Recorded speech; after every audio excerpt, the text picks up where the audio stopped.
नमस्कार, आप देख रहे हैं इंडिया टाइम रिपोर्ट टीवी। तो शुरू करते हैं। इजराइल की सेना ने ईरान को लेकर एक बड़ा बयान दिया है। इजराइल डिफेंस फोर्स यानी आईडीएफ के chief of general staff lieutenant general Eyal Zamir ने सैनिकों को संबोधित करते हुए कहा है कि इजराइल अब अपने सबसे खतरनाक दुश्मन ईरान के खिलाफ कार्रवाई कर रहा है। आईडीएफ के अनुसार जनरल एयाल ज़ामिर ने सर्च एंड रेस्क्यू ब्रिगेड के सैनिकों से बातचीत के दौरान कहा कि मौजूदा युद्ध में होम फ्रंट की भूमिका बेहद महत्वपूर्ण है। उन्होंने कहा कि यह युद्ध सिर्फ सीमाओं पर ही नहीं बल्कि देश के अंदर भी एक मोर्चा बन चुका है और इसमें हर सैनिक की भूमिका अहम है। आईडीएफ चीफ ने कहा कि इस संघर्ष में जीत केवल मोर्चे पर लड़ने वाले सैनिकों पर ही निर्भर नहीं है बल्कि उन पायलटों पर भी निर्भर करती है जो तेहरान की दिशा में सैन्य कार्रवाई कर रहे हैं।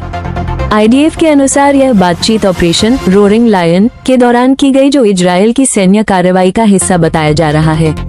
जनरल एयाल ज़ामिर ने कहा कि करीब 8 महीने पहले शुरू किए गए इस अभियान से कई सबक लिए गए हैं और अब इजराइल और अधिक गहराई और ताकत के साथ कार्रवाई करने के लिए तैयार है।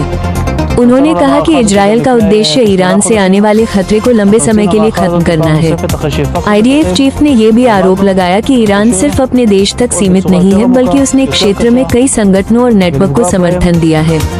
उन्होंने कहा कि ईरान ने लेबनान में हिजबुल्लाह और गाजा में हमास तथा इस्लामिक जिहाद जैसे संगठनों के साथ मिलकर एक क्षेत्रीय नेटवर्क तैयार किया है जो इजराइल के लिए खतरा माना जाता है।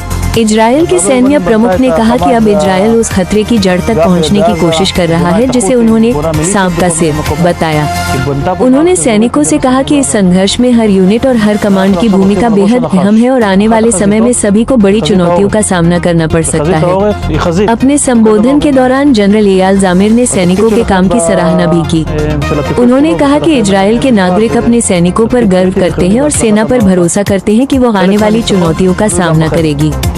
इस बातचीत के दौरान होम फ्रंट कमांड के कमांडर मेजर जनरल शाइक लेपा और अन्य वरिष्ठ अधिकारी भी मौजूद थे।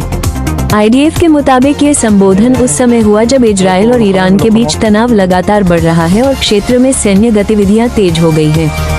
इसी बीच आज अंतर्राष्ट्रीय महिला दिवस भी मनाया जा रहा है, जिसका जिक्र करते हुए आईडीएफ चीफ ने महिला सैनिकों की भूमिका की भी सराहना की। उन्होंने कहा कि इजराइल की सेना में पुरुष और महिला दोनों सैनिक महत्वपूर्ण जिम्मेदारियां निभा रहे हैं और नेतृत्व कर रहे हैं। आईडीएफ के अनुसार सैनिकों के साथ इस बातचीत का वीडियो और तस्वीरें आधिकारिक रूप से जारी की गई हैं। फिलहाल इजराइल और ईरान के बीच तनाव की स्थिति बनी हुई है और दुनिया भर की नजरें इस क्षेत्र पर टिकी हुई है। Source: Israel defence forces. Official: no opinion, no personal claim, only reporting. India time report TV.